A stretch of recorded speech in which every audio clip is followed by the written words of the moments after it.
Bwana Yesu asifiwe. Karibu kwenye kipindi cha Utupe Riziki Yetu ya kila siku.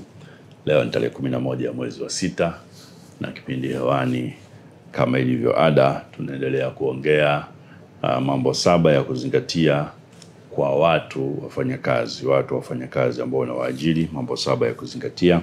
Kumbuka tunaongea kwamba ili biashara ifanikiwe unahitaji mambo 3 makubwa. Unahitaji watu, unahitaji bidhaa na unahitaji mifumo. Kwa hiyo tunaangalia hapa eneo la kwanza mambo 7 ya kuzingatia unapotafuta wafanyakazi. Tumeshaangalia jambo la kwanza kwamba tafuta kipaji zaidi kuliko vyeti. Tumeangalia jambo la pili jana pia kwamba unahitaji kupatana mishahara na wale ambao unawaajiri, na tumeangalia mambo kama 6 jana ya msingi ya mambo kupatana na wafanyakazi unapowaajiri. Lakini jambo la 3 leo nataka nikupe na tuendelee kuliangalia. Jambo la 3 ambalo unahitaji kulizingatia kwa watu ambao wanataka kuajiri kama wafanyakazi, zingatia utaratibu sahihi wa ulipaji wa mishahara. Ni muhimu sana ukawa na utaratibu sahihi wa ulipaji wa mishahara. Na hapo kuna mambo kadha ya kuzingatia ambayo tunajifunza kutoka kwenye Biblia. Ukishamwajiri mtu, kumbuka tafsiri yetu ya ajira kule mwanzoni ambapo tulizungumza kwenye kile chombo cha kwanza cha ajira, ya kwamba ajira ni mabadilishano ya muda, nguvu, akili na mali baina ya watu wawili, na yule anayenufaika anamlipa yule mnufaishaji au mwajiriwa ujira, ambayo kimsingi ni kumlipa kwa ajili ya muda anaotoa na akili na nguvu anazotoa kwa ajili ya kazi yake. Na tulisema mshahara ukishakubaliana huo sasa unakuwa ni deni kwa mwajiri ili kumlipa mwajiriwa. Kwa hiyo ni msingi sana ukalipa, na usipozingatia hilo biashara yako inaweza ikafa. Kuna laana au kutokustawi au kutokubarikiwa kuna kuambatanishwa na mishahara. Kwa hiyo zingatia jambo la 3, zingatia utaratibu sahihi wa ulipaji wa mishahara. Nitakwambia mambo kadha hapa kwa kadha ya msingi sana. Jambo la kwanza la msingi ambao unaiona kwenye hii point ni kwamba kutokulipa mishahara ni dhambi. Kibiblia kumfanyisha mtu pasipo kumlipa ni dhambi.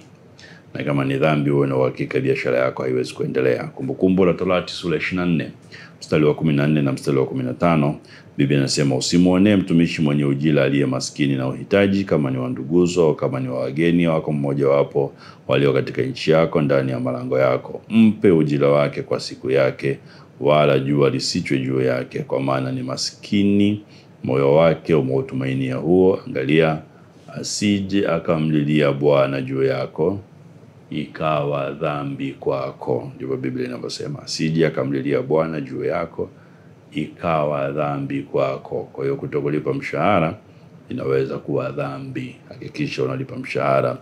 Lakini angalia vitu vya msingi sana pia ambavyo tulizungumza: kiwango cha mshahara, muda wa kulipa mshahara, ujira wake kwa siku yake, wala jua lisichwe juu yake. Kwa hiyo muda na mnakuwa mmekubaliana kuhakikisha unalipa. Kutokulipa inaweza ikawa ni dhambi. Waraka wa Yakobo sura ya 5 mstari wa 4. Waraka wa Yakobo sura ya 5 mstari wa 4. Angalieni ujira wa wakulima waliovuna mashamba yenu. Angalieni ujira wa wakulima waliovuna mashamba yenu. Ninyi mliouzuia kwa hila unapiga kelele. Kwa hiyo usipolipa mshahara, Biblia inasema unapiga kelele, na vilio vyao waliovuna vimeingia masikioni mwa Bwana wa majeshi. Kwa hiyo hao waliovuna mashamba walitakiwa kulipa mishahara. Waajiri kwa hila wamezuia mishahara yao. Biblia inasema ukizuia huo ujira na vilio vyao watu vinapiga kelele na vilio vyao vinaingia masikioni mwa Bwana wa majeshi, vinahesabika kuwa ni dhambi. Malaki sura ya 3 mstari wa 5. Malaki sura ya 3 mstari wa 5. Nami nitawakaribieni ili kuhukumu, nami nitakuwa shahidi mwepesi juu ya wachawi na juu ya wazinzi na juu yao wapao kwa uongo. Angalia kwenye kundi hilo wanaweka na juu yao wamuoneao mwenye kuajiriwa. Juu yao wamuoneao mwenye kuajiriwa. Kwa hiyo hakikisha unalipa mishahara. Usipolipa mshahara, Malaki anaweka kwenye grupu la waongo, anaweka kwenye grupu la wachawi, wazinzi, na hilo ndio linakuwa grupu lao ambalo ni dhambi. Kwa ajili ya mshahara wake wamuoneao mjane na yatima, na kumpotosha mgeni asipate haki yake, wala hawaniogopi mimi, asema Bwana. Kwa hiyo nataka uone ya kwamba kutokulipa mshahara kibiblia ni dhambi na inafunga baraka zako. Jambo la pili, Kumbuka tunaangalia kanuni za msingi za kuzingatia kwenye ulipaji wa mishahara. Moja, jua ya kwamba kutokulipa mshahara ni dhambi. Jambo la pili, baraka ya mshahara imefungwa kwenye kulipa kwa wakati. Baraka ya mshahara imefungwa kwenye kulipa kwa wakati. Usipolipa watu kwa wakati, wao wanajua kwamba ni kweli hauwezi au mmekubaliana ya kwamba kutoka kuna kuchelewa, lakini isiwe makusudi. Hakikisha unalipa watu kwa wakati. Ile Kumbukumbu sura 24 mstari wa 15 ambao tumesoma unasema, mpe ujira wake kwa siku yake, jua lisichwe juu yake, kwa maana ni maskini moyo wake umeutumaini huo, asijakamlilia Bwana. Kwa hiyo hakikisha unalipa kwa siku. Usipolipa kwa siku, mtu akimlilia Bwana, Biblia inasema itakuwa ni dhambi. Labda mmekubaliana nao wajue kwamba hali hairuhusu kwa haki. Angalia Mambo ya Walawi sura ya 19 mstari wa 13. Mambo ya Walawi sura ya 19 mstari wa 13, Biblia inasema, usimdhulumu jirani yako wala kumnyang'anya mali yake. Usimdhulumu jirani yako wala kumnyang'anya mali yake. Alafu anasema, ijara yake aliyeajiriwa isikae kwako usiku kucha hata asubuhi. Ijara yake aliyeajiriwa isikae kwako usiku kucha hata asubuhi. Baraka ya kulipa mishahara imefungwa kwenye kulipa kwa muda. Hakikisha unalipa watu mishahara kwa muda. Utaniuliza, mtumishi, kama ikichelewa inakuwaje? Wa taarifu ya kwamba kuna ucheleweshaji wa mishahara, na wakijua kwamba umechelewa kwa sababu zilizo nje ya uwezo wako.